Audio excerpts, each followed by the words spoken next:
Abertura. Fundo azul. Linha branca horizontal se divide em duas e forma um quadrado que logo se desfaz. Círculo se divide horizontalmente em outros coloridos que se desfazem. No centro, repórter Justiça. Dormir no conforto com mais espaço era uma vontade antiga da Manuela. Só que o sonho de noites de sono tranquilas virou mesmo foi pesadelo na vida dela. 4 de julho de 2020. Lá foi a psicóloga, no meio da pandemia do novo coronavírus, procurar uma cama box com base baú em uma loja de Anápolis.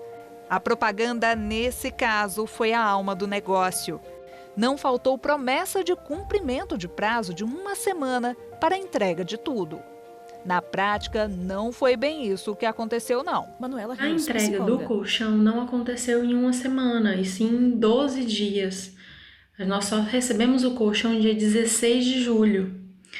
E aí, após os entregadores deixarem o local, nós percebemos que o colchão não conferia com a nossa compra, que as especificações eram diferentes e notamos também que ele tinha uma aparência gasta, velha. Colchão box. Foi como comprar gato por lebre, um negócio que saiu bem caro, ao todo R$ 3.020.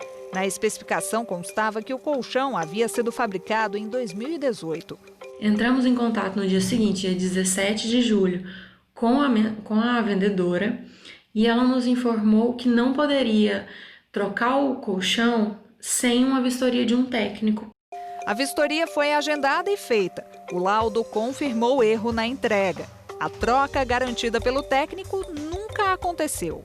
Nós esperamos, ninguém entrou em contato conosco e o colchão ainda não foi trocado. Clientes lesados podem correr atrás do prejuízo. É o que garante a Lei 8.078 de 1990, que instituiu o Código de Defesa do Consumidor. Já são 30 anos de uma legislação que veio para mudar muita coisa na relação entre compradores e empresas. Os direitos básicos incluem, por exemplo, a proteção à vida, à saúde e à segurança, a educação e a divulgação sobre o consumo dos produtos e serviços, a informação adequada e clara sobre as mercadorias com a especificação correta da quantidade e da qualidade e a proteção contra a publicidade enganosa. Antes do Código de Defesa do Consumidor, Herman Benjamin, ministro do a Superior verdade Tribunal é de que Justiça. o consumidor brasileiro não tinha direito nenhum. Não tinha direito com base no Código Civil de 1916, não tinha direitos em outras normas, por exemplo, na legislação imobiliária, no que se refere à publicidade enganosa e abusiva, cobrança de dívidas desses consumidores, bancos de dados, ou seja, tudo isso estava fora do ordenamento jurídico. E, portanto, o consumidor era um desamparado. Lá em 90, Maria Miranda, não presidente da era Comissão obrigado Especial de Defesa do informações sobre o Consumidor, OAB. conteúdo do produto. Você comprava um produto e não sabia nem qual os ingredientes daquele produto. Não era obrigado a esses esclarecimentos.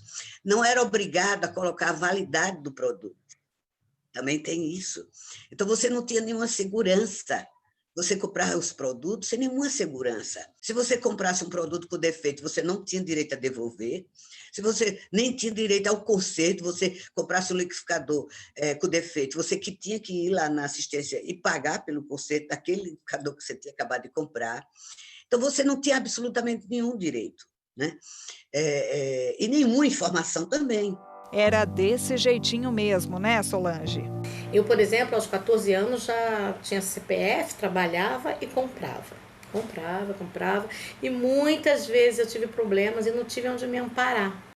A professora e a administradora tinha 30 anos quando o código foi lançado. Metade da vida passou sem segurança jurídica. Agora faz questão de lutar pelos direitos. Uma vez, por exemplo, eu comprei um forninho branco. Solange Lima, professora. Uma gracinha. E com o passar do tempo, o forninho, assim, pouco tempo, o forninho foi ficando com várias placas marrons. E eu liguei para o fornecedor e ele disse assim, mas é por causa do aquecimento. Ele vai ficar marrom mesmo. Eu falei, mas eu não queria um forninho marrom, eu queria um forninho branco. E eu sei que eu vi lá o código, encontrei o artigo e mandei pro cara e ele me mandou um forninho novinho. E, inclusive, tirou o branco de linha. De um passado sem qualquer proteção para um presente resguardado de direitos e de garantias. Não é à toa que, ao longo das últimas 3 décadas, nosso código ficou consagrado como a melhor legislação consumerista do mundo. Graças a ele, a sociedade brasileira pôde, enfim, descobrir o sentido de cidadania. Após a sua promulgação, alguns, ou até muitos, diziam que o código era tão moderno que não teria condições de ser implementado no nosso país. Ou seja, um código feito para a Escandinávia, é o que se afirmava, e um país como o Brasil, que combinava traços da Índia e de países africanos. Essa foi a grande surpresa de todos nós, porque até mesmo nós que participamos da elaboração do texto da comissão de juristas, começamos a duvidar que se realmente o código seria adotado tanto pelos consumidores, como pelo Poder Judiciário e pelas instituições que trabalham com essa matéria. De tanto se falar, nós estávamos quase convencidos de que o código era um texto que seria aprovado, mas que sua implementação, mesmo mínima, levaria décadas. Uma previsão que, na verdade, se mostrou equivocada e imediatamente o brasileiro viu o CDC ser usado. Para quem fez parte desse processo, sendo peça fundamental na implementação, a palavra exata para expressar tantos avanços é gratidão. Pessoalmente, Herman Benjamin, é ministro sempre do Superior Tribunal de Justiça. uma alegria chegar em qualquer estabelecimento comercial da Amazônia ao Rio Grande do Sul e verificar lá pendurado, exposto, o Código de Defesa do Consumidor e o número do PROCON para reclamações. Só isto parece pouco, mas é de alto simbolismo, já dá ao consumidor, e a mim em particular, a sensação de que o mundo já não é o mesmo, aquele anterior à promulgação do CDC. Então, como um dos redatores do código, eu uso a lei. E, evidentemente, basta mencionar o Código de Defesa do Consumidor para que o vendedor ou a pessoa que nos atende num saque, por exemplo, já mude o tom da conversa. Antes mesmo do Código de Defesa do Consumidor, a população de São Paulo via o primeiro PROCON ser criado. O ano era 1976. Imagens. Com o tempo, ele ganhou espaço nos demais estados. E vai dizer que você não pensa na sigla quando algo dá errado numa compra? Ainda hoje, esse órgão de proteção atua ativamente, recebendo reclamações e conscientizando clientes com campanhas como essa aqui, que tenta prevenir o consumidor de golpes em sites falsos. Animação. Pessoa de capuz preto usa notebook com desenho de caveira. Legenda. Os criminosos usam sites de venda. Mulher entra em site de vendas criado pelo criminoso. Legenda. Quando é feito o golpe, usam endereços de empresas famosas e alteram só o final. Tela pisca constante em vermelho. Legenda. Usam layout de sites conhecidos e o cliente faz a compra. Olho com cadeado pisca. Aviso na tela. Atenção, o golpe acabou de ser aplicado. PROCON e Código de Defesa do Consumidor são armas fundamentais na busca por direitos. Mas quando um problema não é resolvido de forma harmônica, entra em jogo uma nova esfera. A Patrícia, moradora de Cataguases, em Minas Gerais, precisou recorrer à justiça porque teve o nome negativado indevidamente por um banco. Eu fiquei ciente da minha negativação apenas ao efetuar uma compra em uma loja que eu já estava habituada a fazer compras, de vários produtos. Então, a partir do momento que eu que eu percebi que esse cartão estava bloqueado, eu recorri a essa instituição bancária para saber o que de fato havia acontecido. E, ao chegar nessa instituição e conversar com a gerente, ela me informou, para minha surpresa, de que eu estava negativado, meu nome estava no Serasa. Apesar da judicialização, o processo foi super rápido. A justiça funcionou muito para o meu caso, valeu muito a pena, né? Algumas pessoas, elas às vezes ficam receosas de buscar seus direitos em relação ao consumidor, mas busquem sim, a justiça funcionou de uma forma muito efetiva. Já a Wilza teve uma dor de cabeça danada até resolver o problema.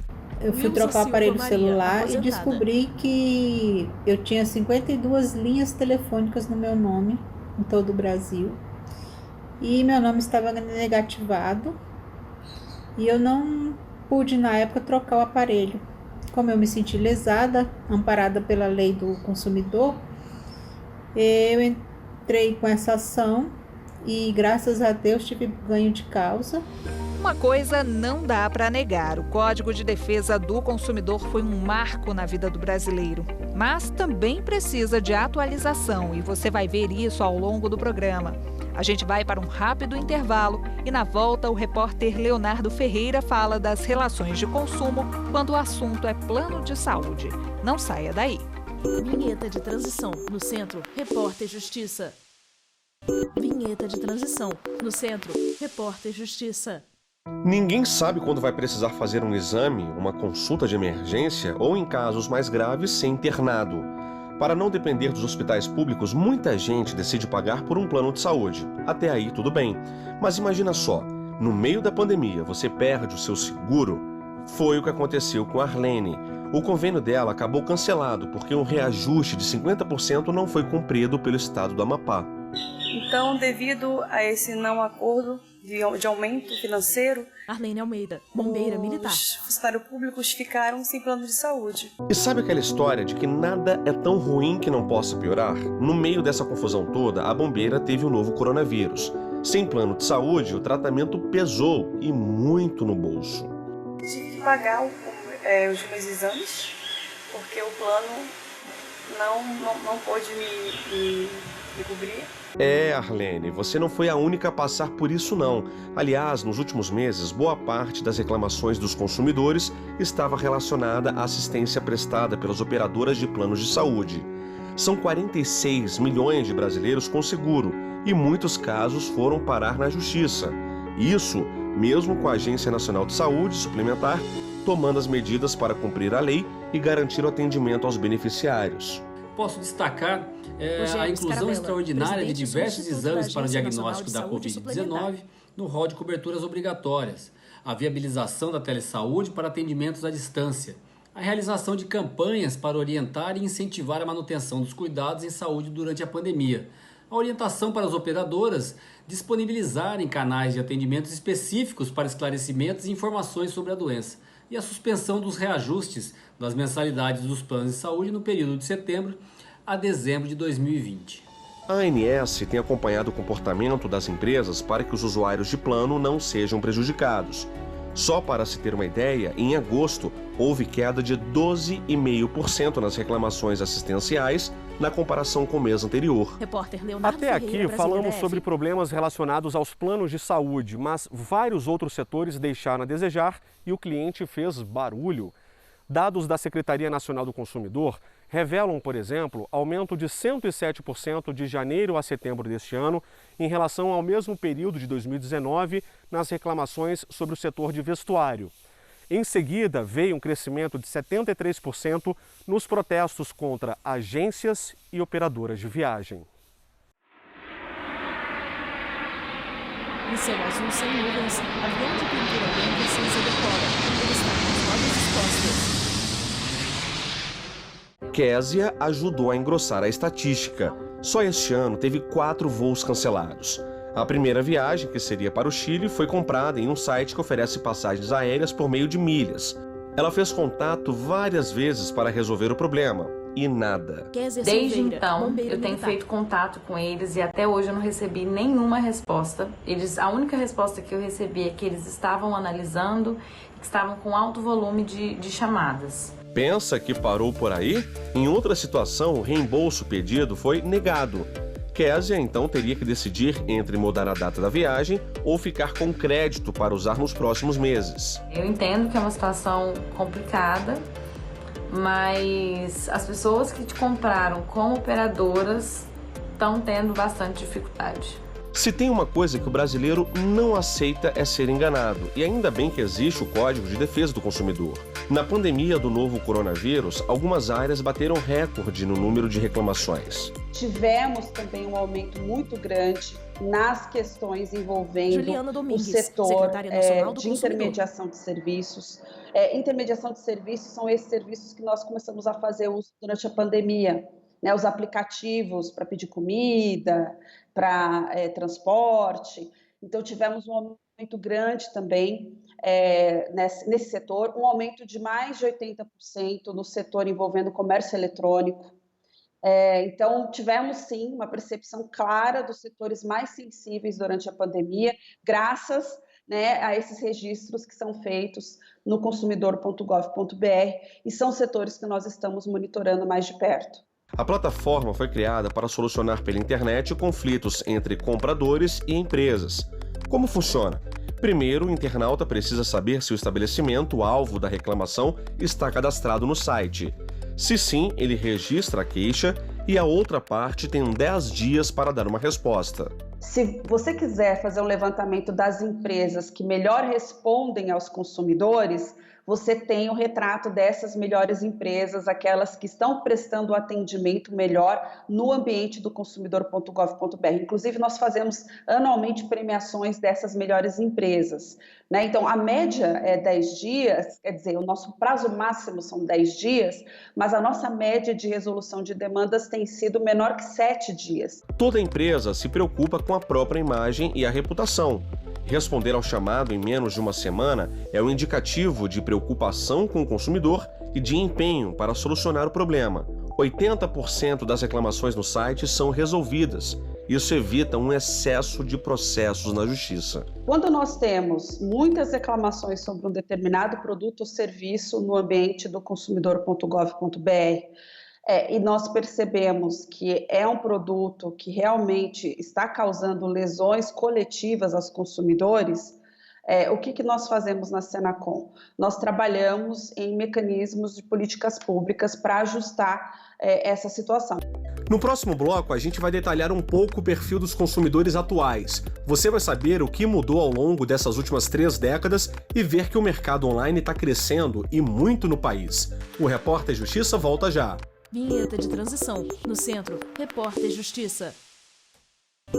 Vinheta de transição. No centro, Repórter Justiça. Até aqui, falamos sobre os avanços em 3 décadas do Código de Defesa do Consumidor. Agora você vai ver que o comportamento de quem compra mudou e as empresas precisam ficar atentas a isso. A maioria reivindica direitos e a internet está aí para isso. O primeiro entrevistado deste bloco é Maurício Vargas, um dos maiores especialistas do país no quesito relações de consumo. Ele explica que a pandemia do novo coronavírus transformou alguns hábitos do brasileiro. Entre 15 de março e 15 de abril, que foi no Maurício Vargas, especialista em relações de consumo, pico da pandemia, nós verificamos que a jornada desse consumidor mudou muito. Por quê? O dinheiro ficou escasso e ele não pode se aventurar em qualquer empresa. Então, ele passou a procurar muito mais a reputação da empresa, do serviço ou do produto antes de comprar. A nova rotina exigiu adaptação. De uma hora para outra, milhões de trabalhadores começaram a exercer as atividades em casa. Resultado, as compras passaram a ser feitas com apenas um clique. Nos últimos 4 meses, mais de 7 milhões de pessoas aderiram ao mercado online. O consumidor, que seria um consumidor de 2023, que estaria acostumado, ele teve que em 4, 5 meses aprender a fazer um monte de coisas que ele ia aprender só com 2, 3 anos. Então, assim, nós tivemos uma antecipação e essa antecipação foi benéfica para as empresas, principalmente as empresas online, de internet. As empresas tiveram que seguir o mesmo caminho, aliás, um caminho sem volta. Mais de 600 mil negócios passaram a usar o mundo virtual. Segundo a Associação Brasileira de Comércio Eletrônico, as categorias que registraram maior crescimento nas vendas foram beleza e perfumaria, móveis e eletroportáteis. Ou seja, o consumidor quer ficar cheiroso, mobiliado e com celular novo na mão. Os mercados de eletrônicos e de esporte e lazer tiveram alta de quase 70%. As categorias de telefonia, eletrodomésticos, informática, moda e acessórios e ar e ventilação também registraram aumento significativo no faturamento. No ambiente virtual, todo cuidado é pouco. A Lei Geral de Proteção de Dados está aí para resguardar o comprador. É uma lei muito importante para a nossa sociedade. Walter Capanema, Veja, advogado. a nossa vida está cada vez mais regulamentada, ditada pelos dados. Quando você faz uma compra na farmácia e tem que apresentar seu CPF, quando você vai num outro local e preenche um formulário para solicitar um empréstimo e coloca várias informações. Então, todas essas informações que nós inserimos, seja no meio físico, seja no meio eletrônico, de certa forma, vão ditar como as empresas, como os órgãos públicos se relacionam com a gente. A lei garante um controle sobre informações pessoais. Proíbe, por exemplo, o tratamento dos dados para a prática de discriminação ilícita ou abusiva, com cruzamento de informações para fins comerciais, políticas públicas ou atuação de órgão público. A LGPD, a Lei Geral de Proteção de Dados, surge nesse contexto para equilibrar essa balança, para colocar nós, os usuários, o que a lei chama de titulares, numa relação de igualdade com as empresas, com os órgãos públicos que coletam e analisam nossos dados. E estabelece aí uma série de direitos, como, por exemplo, a gente tem o direito de saber quais são os nossos dados que vão ser coletados, para qual a finalidade. É quase regra. Quem compra pela internet uma vez acaba repetindo a dose. Tem ainda quem faça como a Thalita, moradora de Mucuripe, no sul da Bahia. Praticamente tudo que ela tem foi adquirido online. Todas as lojas aqui têm WhatsApp, têm Instagram. Então eu recebo as promoções da semana pelo meu Instagram, pelo meu WhatsApp. Eu sigo e vejo lives, por exemplo, do produtor retirando um vegetal. Enfim, é fantástico, é uma outra experiência de compra. Você acaba comprando e entendendo toda uma cadeia também, né? Dependendo de como esse vendedor se comporta na internet, você tem outras experiências que não só a de compra. Comprar pela internet tem vantagens. Além do preço, há praticidade, já que a transação é feita no conforto de casa. Mas nem todo mundo tem a mesma sorte. Lembra do Maurício que citamos no começo do bloco? Há quase 20 anos ele teve um problema com compra e não encontrou um canal para expor a indignação. Surgiu aí a ideia de criar o site Reclame Aqui, espaço para o consumidor relatar a insatisfação com vendas, produtos e atendimento. A página, pioneira, é hoje referência no mundo. São 50 mil registros por dia, 30 milhões de visitas por mês e 22 milhões de consumidores cadastrados. O consumidor ele tem que se cadastrar. Maurício Vargas, especialista ele tem que colocar o nome, ele tem que me dar o CPF para ser identificado, ele tem que me falar a idade, a cidade, onde mora, ter um e-mail válido e um telefone válido. A partir disso, ele não paga nada, a partir disso, ele faz a sua reclamação. Reclamar é contar a sua versão na história. É dar a oportunidade da empresa se redimir e não perder o cliente. Só que nem sempre isso acontece. A mãe da Giovana adquiriu uma dívida com uma loja de departamentos. O problema é que parte da fatura tinha sido paga e ela foi até a empresa quitar o que faltava. Eles deram duas opções para ela. Ou ela pagaria o restante, somado de juros e somado do valor total da próxima fatura, que dava um valor que ela não tinha ali na hora e ela só tinha que pagar naquele dia. Ou então ela escolhia por parcelar a fatura. E foi o que ela escolheu, porque ela não tinha outra opção, então ela resolveu parcelar a fatura. Nos próximos meses, né, foram vindo valores altos do parcelamento de fatura e ela não conseguiu pagar, saiu fora do nosso orçamento. Então, de março de 2017 para hoje, em 2020, o valor da dívida dela passou de R$ 1.500, que era o valor da fatura inicial, para hoje R$ 96 mil atualizados. Ela tentou por inúmeras vezes resolver o problema, mas a empresa não teria facilitado a negociação da dívida. A gente ligava direto para a loja, a gente tentava falar com supervisores, a gente tentou negociações, a gente tentou barganhar e a gente não teve resultado algum, a gente não conseguiu baixar o valor, a gente não teve nenhum tipo de flexibilização, nem com a pandemia, nenhuma situação. E a gente queria resolver aquilo quanto antes, porque já estava afetando a família, o emocional da minha mãe, profissionalmente, estava afetando de todas as maneiras, a gente queria resolver o quanto antes. Giovana foi atrás do Tribunal de Justiça do Paraná, que tem um projeto para superendividados, criado com o objetivo de ajudar na renegociação de dívidas. Por meio deles, eles conseguiram convocar um representante legal da loja para uma audiência. E nessa audiência a gente conseguiu fazer negociações. A gente conseguiu apresentar propostas viáveis para nós, eles apresentaram contrapropostas e no fim a gente conseguiu entrar num acordo. Acordo feito, dívida liquidada, de forma rápida. O projeto existe há uma década e já atendeu a cerca de 6 mil consumidores só no Paraná. Não há limite para o valor das dívidas, devendo apenas ser dívidas de Sandra consumo, não profissionais. Os credores indicados são convocados por carta convite, são convidados por cada convite, preferencialmente via eletrônica para essa audiência coletiva, porque o procedimento depende da adesão tanto do consumidor quanto do fornecedor, do credor. A audiência é essa que é presidida por um conciliador, onde se busca um acordo compatível com o orçamento familiar do consumidor, de modo a garantir a subsistência básica de sua família e deste consumidor, garantir o mínimo vital. Consumidor consciente, empresas atentas. Como será o futuro, ninguém sabe dizer ao certo, mas o que os especialistas afirmam é que o modelo de negócio está em constante mudança e vai exigir alterações também no Código de Defesa para compras virtuais. A tendência é a de que o comprador daqui para frente seja cada vez mais prático e objetivo. Por exemplo, se ele pode comprar um produto pela internet, não há por que perder tempo indo ao shopping. O consumidor do futuro vai ter cada vez mais pressa. O jovem consumidor, que é o consumidor Maurício Vargas, futuro, especialista em direito do consumo. Pelo Instagram, ele já compra via internet e ele tem muito mais coisas para se fazer do que ir no shopping fazer uma compra. A outra coisa são as lojas de departamentos.